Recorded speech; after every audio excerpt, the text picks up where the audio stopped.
Assalamualaikum Sobat Tirai Gaib, salam jumpa di channel cerita horor. Di channel ini akan kami ajak kalian menelusuri dunia mistis yang tegang dan menyeramkan. Silahkan subscribe, like, komen dan share.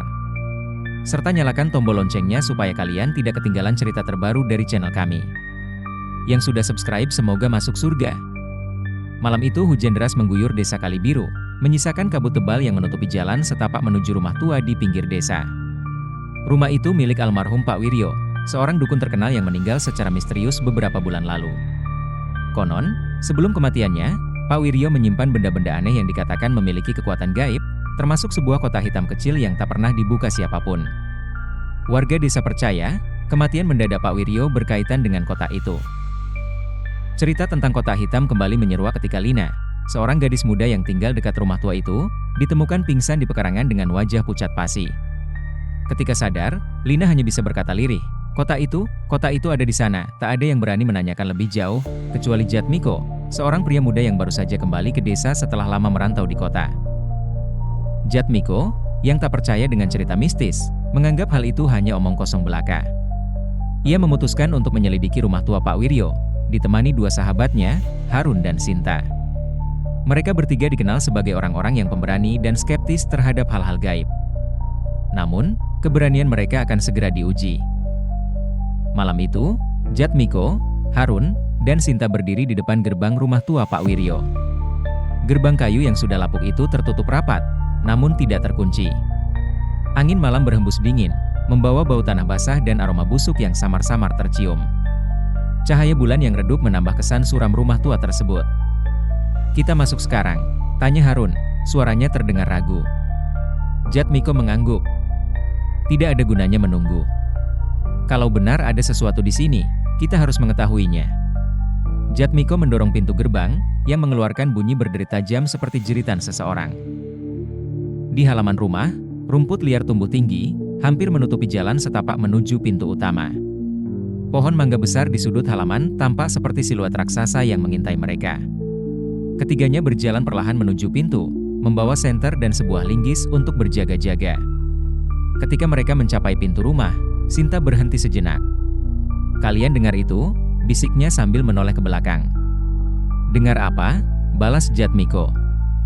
Seperti suara langkah, Sinta merapatkan jaketnya, mencoba menenangkan diri. "Ah, itu mungkin bayanganmu saja. Fokus ke depan," kata Harun, meski suaranya terdengar tidak terlalu yakin. Pintu rumah itu sedikit terbuka, seperti mengundang mereka untuk masuk. Jatmiko menyalakan senter dan mendorong pintu dengan linggis. Begitu masuk, mereka disambut oleh bau apek yang menyengat.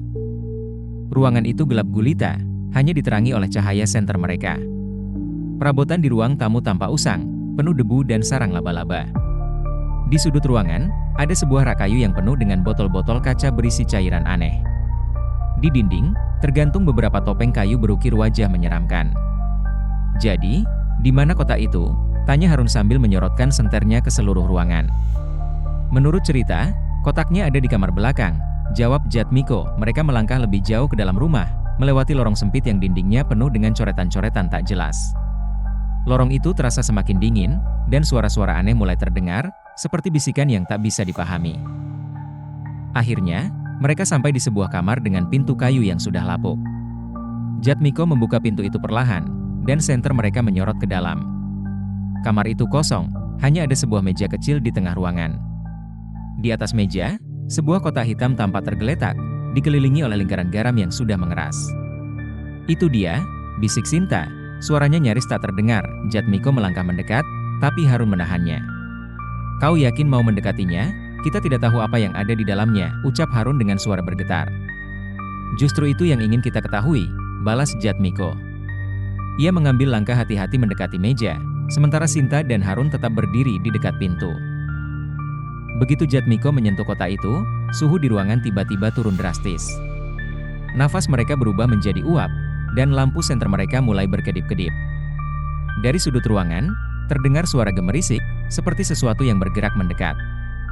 "Ada sesuatu di sini," bisik Sinta, tubuhnya gemetar. Tiba-tiba, suara tawa pelan namun menyeramkan terdengar, memenuhi ruangan. Sinta menjerit, dan Harun berlari mendekati Jatmiko. "Cepat, kita harus pergi dari sini." ujarnya. Namun sebelum mereka bisa melangkah keluar, pintu kamar tertutup dengan keras. Kotak di tangan Jatmiko bergetar hebat, dan ia terpaksa menjatuhkannya. Kotak itu terbuka, dan dari dalamnya keluar asap hitam pekat yang membentuk sosok bayangan besar. "Apa itu?" Harun berteriak. Wajahnya pucat pasi, bayangan itu semakin membesar, dan dari dalam asap terdengar suara yang berat dan menggema. "Kalian tak seharusnya datang ke sini." Jatmiko mencoba membuka pintu, namun pintu itu seolah terkunci rapat. Sinta mulai menangis. Sementara Harun memegang linggis dengan tangan gemetar. Bayangan itu mendekat, dan sepasang mata merah menyala muncul di tengah kegelapan. "Kembalikan kotakku," suara itu bergema, membuat mereka bertiga merasa seperti tertusuk ribuan jarum. Dalam kepanikan, Jatmiko mengangkat kotak itu dan melemparkannya ke bayangan tersebut. Namun, alih-alih menghentikan sosok itu, kotak tersebut justru menyatu dengan bayangan, membuatnya semakin besar dan menyeramkan. "Lari!" teriak Harun. Ia memukul pintu dengan linggis hingga akhirnya terbuka. Mereka bertiga berlari keluar rumah, namun suara tawa serak itu terus mengikuti mereka hingga ke halaman. Ketika mereka akhirnya sampai di jalan desa, mereka terengah-engah, tubuh mereka basah oleh keringat dingin. Namun, sesuatu yang mengerikan menunggu mereka di sana. Di tengah jalan, sebuah kotak hitam yang sama muncul, seolah menunggu mereka. Keesokan harinya, warga desa menemukan Jatmiko, Harun, dan Sinta tergeletak di jalan dengan wajah pucat dan mata terbuka lebar, sama seperti Lina. Kotak hitam itu hilang, dan rumah Pak Wiryo kembali sunyi. Namun, cerita tentang kotak hitam itu terus berlanjut, menjadi misteri yang tak terpecahkan di desa Kalibiru. Beberapa minggu setelah kejadian itu, seorang pedagang keliling mengaku melihat sosok bayangan besar di sekitar rumah tua Pak Wiryo. Ia mendengar suara bisikan yang memanggil namanya, membuatnya meninggalkan desa dengan terburu-buru. Sejak saat itu, tak ada yang berani mendekati rumah tua tersebut, bahkan sekadar melintasi jalan di depannya.